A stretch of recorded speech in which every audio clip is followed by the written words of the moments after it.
High ready and welcome to all of you in the Lagan batch. आज हम लोग हमारे एसिड बेस एंड सॉल्ट का लेक्चर नंबर 7 स्टार्ट करने वाले हैं। एंड आज के लेक्चर में हम लोग washing soda, baking soda and plaster of Paris के बारे में पूरा टोटल क्रिस्टल केयर कॉन्सेप्ट ले लेंगे।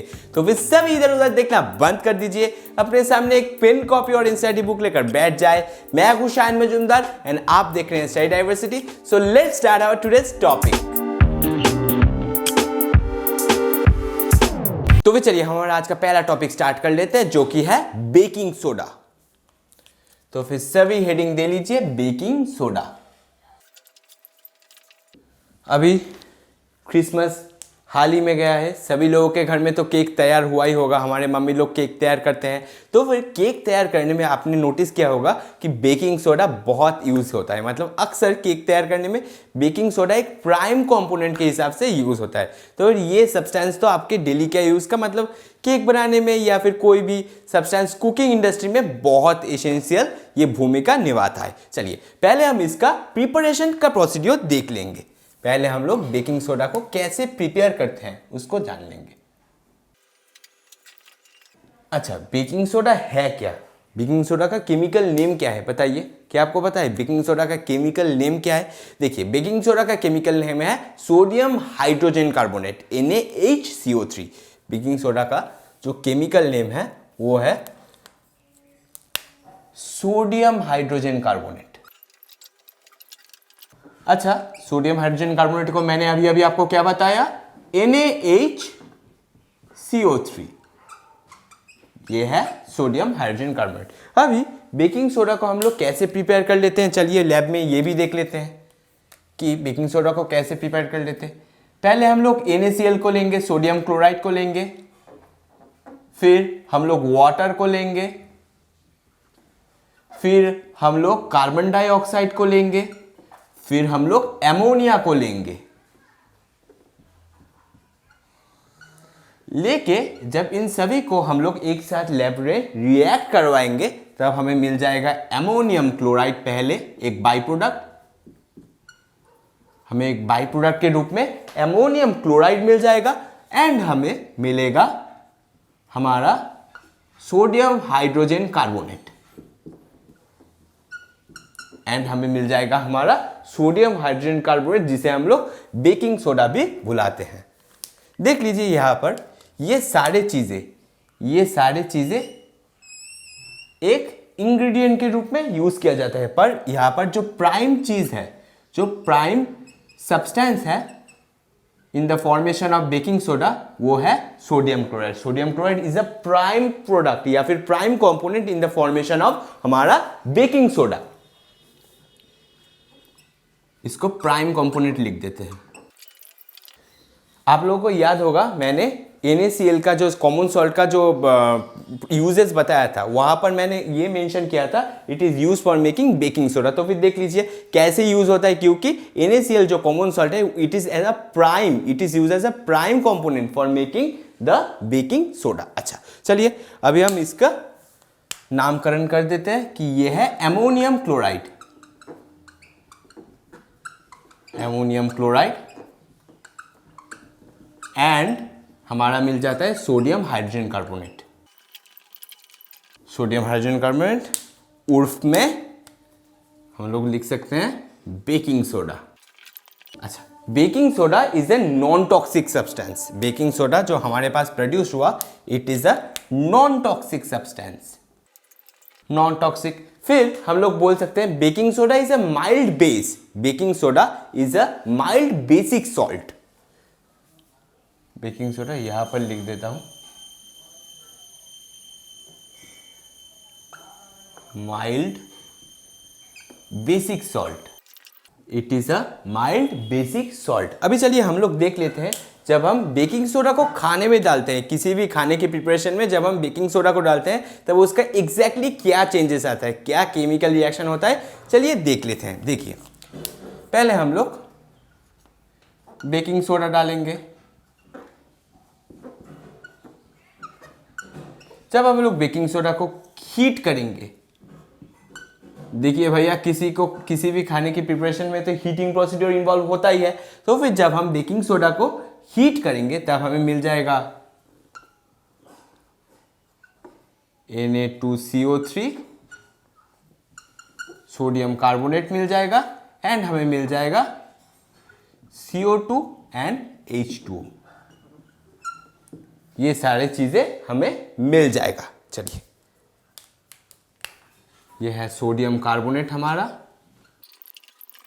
एंड ये है कार्बन डाइऑक्साइड एंड ये है हमारा वाटर। देखिए यहाँ पर जो कार्बन डाइऑक्साइड का फॉर्मेशन हो रहा है, यहाँ पर जो कार्बन डाइऑक्साइड का फॉर्मेशन हो रहा है, this is responsible for making the fluffiness of the cake. आपने ये अक्सर नोटिस किए होंगे कि जो अच्छे क्वालिटी के जो केक होते हैं, जो अच्छे केक होते हैं, या फिर जो हमारे मम्मी जो लोग जो केक तैयार करते हैं, वो पूरा कैसा स्पॉन्जी सॉफ्ट टाइप का होता है। तो फिर वो सॉफ्ट क्यों होता है? Because of the release of CO2 by the baking soda, because of the release of the CO2 by the baking soda. आप लोग देखेंगे वो बहुत फ्लफी या फिर बहुत सॉफ्ट टाइप्स का होता है। This is responsible for the fluffiness of the cake, responsible for fluffiness of cake। अच्छा चलिए, अभी हम इसके यूजेस भी जान लेते हैं। अभी हम हमारे बेकिंग सोडा के यूजेस जान लेते हैं। अच्छा, बेकिंग सोडा के यूज में हम लोग पहले ही लिख सकते हैं, it is use for making baking powder. It is use for making baking powder. देखिए, जब हम सोडियम हाइड्रोजन कार्बोनेट या फिर बेकिंग सोडा को माइल्ड एडिबल एसिड के साथ मिक्स करेंगे, जब हम सोडियम हाइड्रोजन कार्बोनेट को माइल्ड एडिबल एसिड के साथ यूज करेंगे, तो अब हमें मिल जाएगा हमारा बेकिंग पाउडर। तब हमें मिल जाएगा हमारा बेकिंग पाउडर।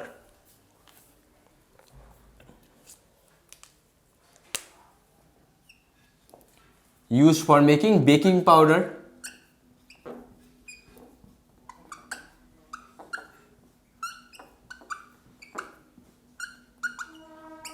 जब हम कैसे मिलेगा हमें? जब हम NaHCO3 को माइल्ड एडिबल एसिड के साथ रिएक्ट करेंगे। माइल्ड एडिबल एसिड के साथ जब रिएक्ट कराएंगे, तब हमें मिल जाएगा carbon dioxide plus water plus एक सॉल्ट ऑफ दैट एसिड मिल जाएगा, sodium salt of that particular acid हमें मिल जाएगा। प्लस हम लोग लिख सकते हैं सोडियम सॉल्ट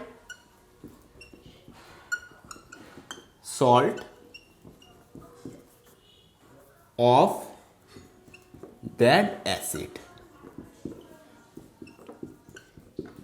ये सभी हमें मिल जाएगा। अच्छा, माइल्ड एडिबल एसिड क्या रिलीज करेगा? माइल्ड एडिबल एसिड हमारा H+ आयन रिलीज करेगा। कोई भी एसिड तो H+ आयन रिलीज करता है। तो फिर जब हमारा बेकिंग सोडा, जब हमें बेकिंग सोडा, ये तो बेकिंग सोडा, ये तो आपको पता ही है, अलग से लिखने का जरूरत नहीं है। बेकिंग सोडा को जब हम माइल्ड एडिबल एसिड के साथ रिएक्ट करवाएंगे, तब हमें CO2 H2O and sodium salt of acid हमें मिल जाएगा। अच्छा, फिर नेक्स्ट यूजेस में हम लोग देख सकते हैं, तो फिर इसी तरह से हम लोग बेकिंग पाउडर को ऑब्टेन कर सकते हैं। ठीक है, इसी प्रोसेस से हम लोग बेकिंग पाउडर को ऑब्टेन कर सकते हैं। नेक्स्ट यूजेस में हम लोग बोल सकते हैं, it is used in bakery industry. It has a great importance in bakery industry, making cakes, bakery industry. फिर देखिए, मैंने पहले ही बोला सोडियम हाइड्रोजन कार्बोनेट जो कि बेकिंग सोडा है, it is a mild base. That is मतलब इसी वजह से हमारा जो सोडियम हाइड्रोजन कार्बोनेट है, it is often used as a antacid for in case of indigestion, often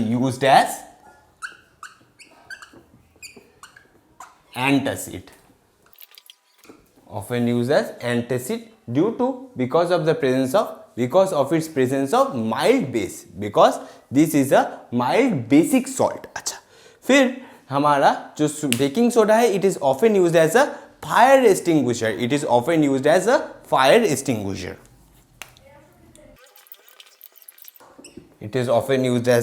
fire extinguisher. चलिए, आप लोगों को मैंने बेकिंग सोडा के बारे में सारा इंफॉर्मेशन दे दिया। अभी आप लोग इसको जल्दी से लिख लीजिए, अभी आप लोग इसको जल्दी से लिख लीजिए। चलिए, आई होप अभी तक आप लोगों ने ये सारा चीजें नोट डाउन कर लिया होगा, तो फिर मैं इसे मिटा देता हूं। चलिए, अभी हम लोग हमारे नेक्स्ट टॉपिक की तरफ मूव ऑन कर लेते हैं, जो कि है वॉशिंग सोडा, जो कि है वॉशिंग सोडा। सभी हेडिंग दे लीजिए वॉशिंग सोडा। अच्छा, वॉशिंग सोडा का कॉमन नेम क्या है बताइए? वॉशिंग सोडा का कॉमन नेम या फिर केमिकल नेम क्या है? वॉशिंग सोडा का केमिकल नेम है sodium carbonate decahydrate. Sodium carbonate decahydrate. Sodium carbonate decahydrate का केमिकल फॉर्मूला क्या होगा? इसका केमिकल फॉर्मूला होगा Na2CO3.10H2। Na2CO3.10H2 मतलब सोडियम कार्बोनेट डेकाहाइड्रेट। Na2CO3.10H2। चलिए, अभी इसके प्रिपरेशन के बारे में भी जान लेते हैं कि हम लोग सोडियम कार्बोनेट डेकाहाइड्रेट को कैसे प्रिपेयर कर सकते हैं। देखिए, पहले मैंने आपको ब्लीचिंग पाउडर के बारे में पढ़ाया। ब्लीचिंग पाउडर को भी अगर हम ले लें, ब्लीचिंग पाउडर को लेके अगर हम हीट कर दें, ब्लीचिंग पाउडर को लेके अगर हम हीट कर दें तो फिर हमें सोडियम कार्बोनेट मिल जाएगा। पहला ये स्टेप है। देखिए, प्रोसीड्यूर में हम लोग लिख सकते हैं, प्रोसीड्यूर में हम लोग पहले लिखेंगे कि पहले हम लोग क्या करेंगे, हम लोग ब्लीचिंग पाउडर या फिर ब्लीचिंग सोडा को पहले हीट करेंगे।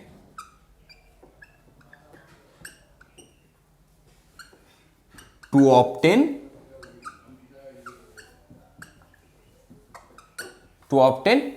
Sodium carbonate.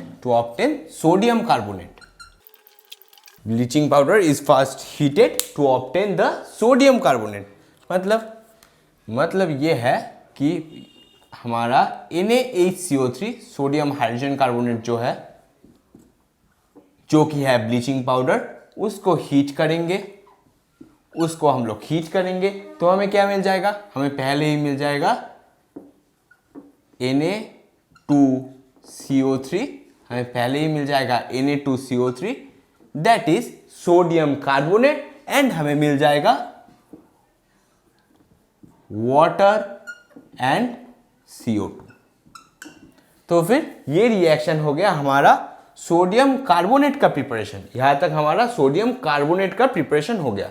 अभी अगर हम इसी सोडियम कार्बोनेट को लेकर रिक्रिस्टलाइजेशन करवाए, हम लोग वाटर के साथ इस सोडियम कार्बोनेट जो हमारा इस स्टेप में प्रोड्यूस हुआ, इसके साथ लेकर रिक्रिस्टलाइजेशन करवाए तो हमें मिल जाएगा सोडियम कार्बोनेट डेकाहाइड्रेट। तभी हमें मिल जाएगा सोडियम कार्बोनेट डेकाहाइड्रेट। देन हम लोग क्या बोला मैंने कि रिक्रिस्टलाइजेशन ऑफ सोडियम कार्बोनेट। जब हम लोग रिक्रिस्टलाइजेशन ऑफ सोडियम कार्बोनेट करवाएंगे तब हमें देखिए क्या मिलता है, हमें मिल जाएगा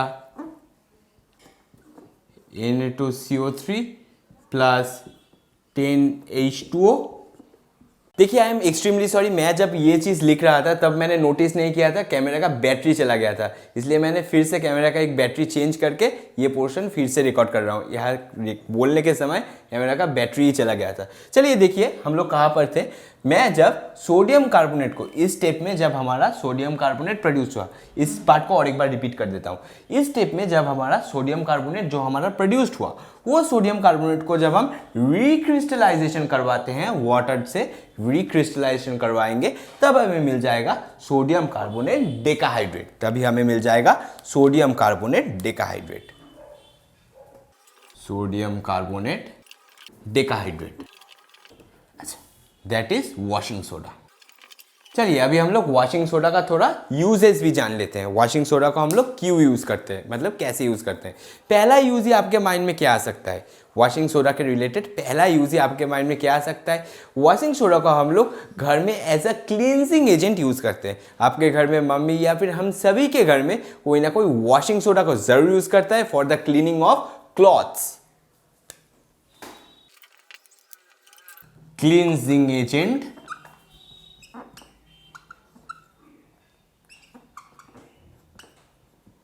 इन होम। फिर वॉशिंग सोडा को for removing the hardness of water भी यूज किया जाता है। Washing soda is use for removing the hardness of water. For removing the hardness of water washing soda is used. फिर हम लोग लिख सकते हैं washing soda is also use for the manufacture of sodium compound. Manufacture of sodium compound में भी washing soda use होता है।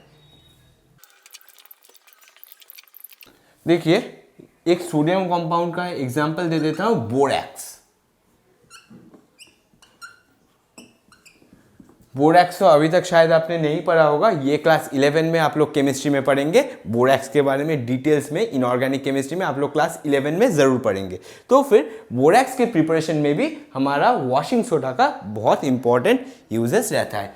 फिर it is also use in the manufacture of glass, paper and soap industry. glass, paper and soap industry.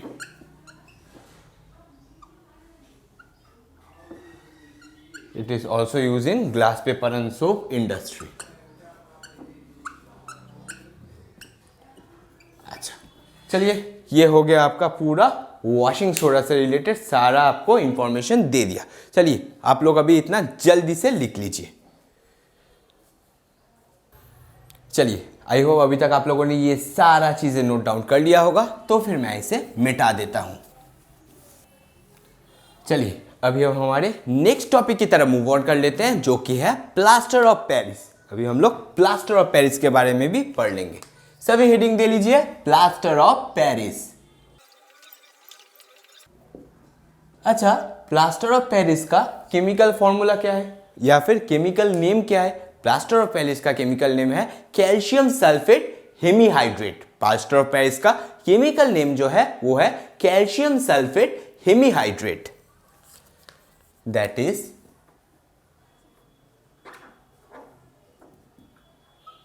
Calcium sulphate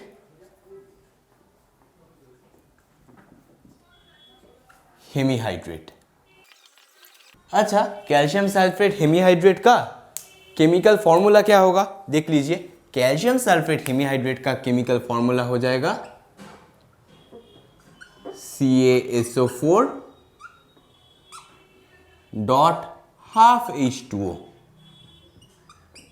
ये हो जाएगा हमारा calcium sulphate hemihydrate का केमिकल फॉर्मूला। चलिए अभी हम लोग इसके प्रिपरेशन के बारे में भी जान लेते हैं कि कैल्शियम सल्फेट हेमीहाइड्रेट या फिर प्लास्टर ऑफ पेरिस को हम लोग कैसे प्रिपेयर कर सकते हैं। देख लीजिए, प्लास्टर ऑफ पेरिस को हम लोग प्रिपेयर करने के लिए पहले हम लोग जिप्सम को 373 डिग्री केल्विन में हीट करेंगे। हम लोग पहले जिप्सम को अगर हम 373 केल्विन में हीट करें देन हमें प्लास्टर ऑफ पेरिस या फिर कैल्शियम सल्फेट हेमीहाइड्रेट मिल जाएगा। देख लीजिए, हम लोग क्या करेंगे, जिप्सम मतलब CaSO4 2H2O। This is gypsum, ठीक है, ये है जिप्सम हमारा। जिप्सम को अगर हम 373 केल्विन में हीट करें, देन हमें CaSO4 हाफ H2O मिल जाता है, जो कि हमारा है प्लास्टर ऑफ पेरिस। ये है हमारा जिप्सम एंड इसको हम लोग लिख देते हैं प्लास्टर ऑफ पेरिस। मैं POP लिख देता हूं, ठीक है, प्लास्टर ऑफ पेरिस अभी के लिए शॉर्ट फॉर्म में लिख देता हूं। फिर अगर हम प्लास्टर ऑफ पेरिस को अगेन वाटर के साथ रिएक्ट करवाएं, अगर हम प्लास्टर ऑफ पेरिस को देख लीजिए अगेन हम लोग वाटर के साथ रिएक्ट करवाएं,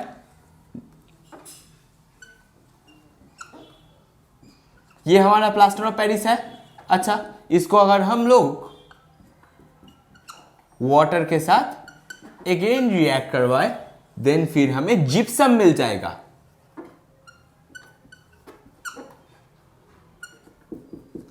अगेन हमें हमारा जो जिप्सम के साथ स्टार्ट किया था हमने रिएक्शन, अगेन हमें मिल जाएगा। हमें बस क्या करना है, हमें बस प्लास्टर ऑफ पेरिस के साथ और थोड़ा वाटर ऐड कर देना है। हमारे बस प्लास्टर ऑफ पेरिस के साथ और थोड़ा वाटर रिएक्ट करवा देना है। अगेन हमें जिप्सम मिल जाएगा। चलिए अभी हम लोग इसका यूजेस जान लेते हैं कि प्लास्टर ऑफ पेरिस का क्या यूज है भैया। प्लास्टर ऑफ पेरिस का क्या यूज है? प्लास्टर ऑफ पेरिस की यूज में पहले पॉइंट में ही हम लोग लिख सकते हैं, it is use for making toys. It has a great important in the toys industry, manufacture of toys. फिर it is use for the manufacture of decorants, या फिर डेकोरेशन का जो मटेरियल्स होता है उनके मैन्युफैक्चर में भी यूज होता है। तो फिर हम लोग लिख सकते हैं materials of decoration.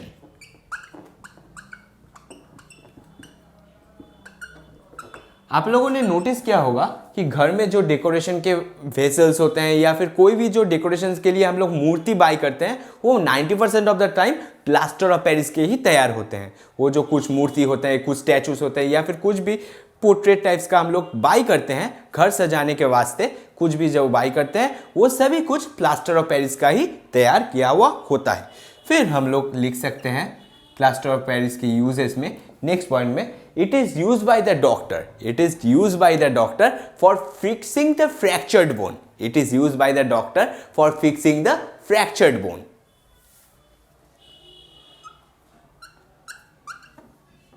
Used by doctors for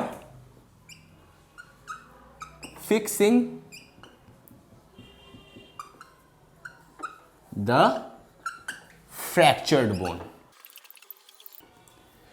It is used for fixing of fractured bone. आप लोगों ने अक्सर नोटिस किया होगा कि जब आप कुछ कांड करते हैं या फिर आप लोगों ने टेस्ट में अच्छा रिजल्ट नहीं किए, फिर आप घर आए, घर आके क्या होता है, घर आके पापा अच्छे तरह से कुटाई करते हैं। मम्मी तो हमें बचा लेती है, पर पापा लोग जब कुटाई में उतर आते हैं तब उन्हें रोकना इज नेक्स्ट टू इम्पॉसिबल हो जाता है। इसीलिए पापा ने अच्छे तरह से आपका कुटाई किया, आपका कुटाई करके एक हाथ ही तोड़ दिया आपका। मान लीजिए आपका एक हाथ ही तोड़ दिया। फिर पापा ने सोचा ये तो मेरा ही बेटा है, अगर कुछ अनाप शनाप हो गया तो फिर मेरा ही लॉस हो जाएगा। फिर पापा ले जाते हैं हमें हॉस्पिटल। फिर पापा हमें बाइक से हॉस्पिटल ले गए।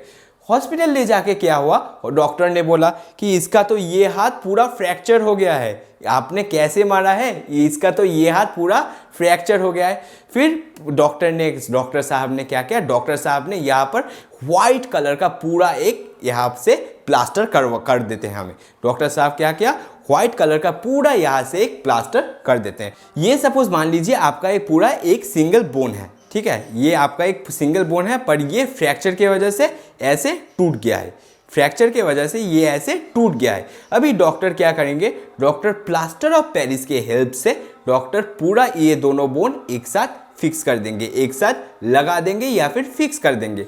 हमारा जो बॉडी का एक इनेट क्षमता होता है या फिर इनेट एक एबिलिटी होता है कि अगर ये दोनों बोन एक साथ लगा दे तो फिर बॉडी के सेल्स एक साथ उसको जोड़ दे सकते हैं। बॉडी के ये एक एबिलिटी रहता है कि अगर दोनों बोन एक साथ आप लोग ऐसे जोड़ दे कोई भी आर्टिफिशियल तरीके से, तो फिर अगर आप यंग एज में हैं तो फिर ज़्यादा जल्दी रिकवरी हो जाता है, ओल्ड एज में कम रिकवरी होता है, पर ये दोनों बोन एक साथ जुड़ जाता है अगर आप एक साथ उसको लगा दे या फिर प्लास्टर ऑफ पेरिस के माध्यम से अगर आप एक साथ उसको फिक्स कर दे। जो बोन टूटा है वो फिर से हमारा रीग्रोथ हो जाता है, वो फिर से हमारा क्योर हो जाता है। चलिए अभी आप इसको जल्दी से लिख लीजिए। और एक इसका लास्ट यूजेस मुझे लिखना है, it is used for making rough surface smooth. Plaster of Paris is often used for making the rough surfaces smooth.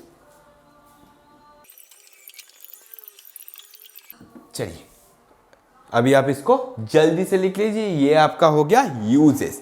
अभी मुझे लास्ट एक चीज बताना है आपको, अभी लास्ट एक चीज बताना है, अच्छी तरह से सुन लीजिए। मैंने क्या बोला था, कैल्शियम मतलब हमारा प्लास्टर ऑफ पेरिस का फॉर्मूला क्या है, मैंने क्या बताया था। प्लास्टर ऑफ पेरिस का फॉर्मूला है हमारा CaSO4 .12H2O। मैंने जब ये फॉर्मूला लिखा तो आपके मन में ये क्वेश्चन जरूर आया होगा कि भैया एक मॉलिक्यूल को आप हाफ कैसे कर रहे हो। मतलब बोल रहा हूँ यहाँ पर तो हाफ मॉलिक्यूल है, ये जो है ये है वाटर ऑफ क्रिस्टलाइजेशन। ये मैं आपको नेक्स्ट वीडियो में अच्छी तरह से समझा दूंगा, पर अभी के लिए ये समझ लीजिए, मुझे इस क्वेश्चन का मुझे आंसर दीजिए कि मैंने इसको हाफ कैसे लिखा। मतलब एक मॉलिक्यूल को भैया हम लोग हाफ कर सकते हैं, ये क्या पॉसिबल है? एक मॉलिक्यूल को हम लोग हाफ कर रहे हैं, मतलब हाफ कर रहे हैं मतलब एटम को भी हम लोग हाफ कर दे रहे हैं। यहाँ पर मॉलिक्यूल को हाफ कर रहे हैं मतलब भैया हम लोग क्या एटम को भी हाफ कर दे रहे हैं? ये क्या पॉसिबल है? कभी भी ये कभी भी पॉसिबल नहीं है। तो फिर इसका आंसर आप लोग अच्छी तरह से सोचिए, मैं तब तक ये क्वेश्चन लिख देता हूँ। आप लोग अच्छी तरह से सोचिए, सोच के मुझे कमेंट कीजिए मैंने हाफ H2O कैसे लिखा। भैया क्या आपने मॉलिक्यूल को ही हाफ कर दिया? ये क्या पॉसिबल भी है?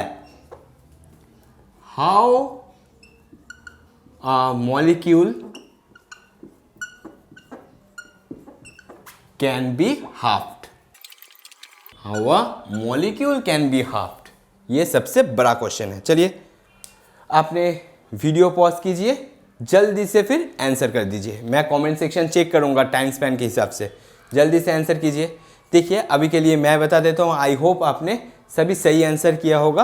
देखिए क्या होता है कि साइंटिस्ट लोगों के मन में जब ये क्वेश्चन आया, साइंटिस्ट लोगों के मन में भी जब आपका ये क्वेश्चन आया, तब उन्होंने माइक्रोस्कोपिक लेवल में या फिर मॉलिक्यूलर लेवल में देखा, तो उन्होंने पाया कि दो CaSO4 मॉलिक्यूल एक मॉलिक्यूल ऑफ वाटर के साथ बाइंडेड फॉर्म में रहता है। उन्होंने पाया कि दो CaSO4 मॉलिक्यूल एक मॉलिक्यूल ऑफ वाटर के साथ बाइंडेड फॉर्म में रहता है या फिर बॉन्ड फॉर्मेशन करता है। क्या हम लोग लिखेंगे? 2 CaSO4 molecule are bounded to 1 molecule of water.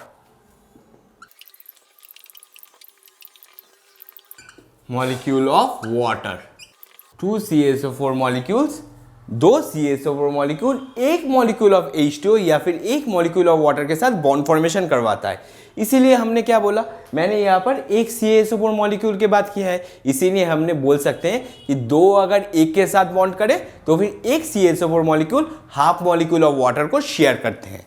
इसीलिए हम लोग लिख सकते हैं 1 CaSO4 molecule share half molecule of water. 1 molecule will share half H2O molecule। चलिए ये आपका पूरा कंप्लीट हो गया about everything about plaster of Paris. इसको पहले आप जल्दी से लिख लीजिए, इसका एक स्क्रीनशॉट लीजिए या फिर जल्दी से इसको लिख लीजिए। चलिए आई थिंक अभी तक आप लोगों ने ये सारा चीज़ें नोट डाउन कर लिया होगा and I wish all of you have taken the notes of today's lecture. मैंने आज आपको जो भी कुछ पढ़ाया है about washing soda, baking soda and plaster of Paris, आपको सारा कॉन्सेप्ट क्रिस्टल क्लियर वे से समझ आ गया होगा, आई होप सो। एंड फिर भी अगर आपको लेक्चर समझने में ज़रा सा भी दिक्कत हुआ होगा या फिर मेरा ये एक्सीलेंट सा हैंडराइटिंग समझने में ज़रा सा भी दिक्कत हुआ होगा, तो फिर आप मुझे कमेंट सेक्शन में ज़रूर इन्फॉर्म करें। मैं आपका पर्टिकुलर डाउट, हाँ तुम्हारा पर्टिकुलर डाउट नेक्स्ट वीडियो का जो लास्ट सेक्शन होगा वहां पर कवर कर दूंगा। And thanks for attending my lecture.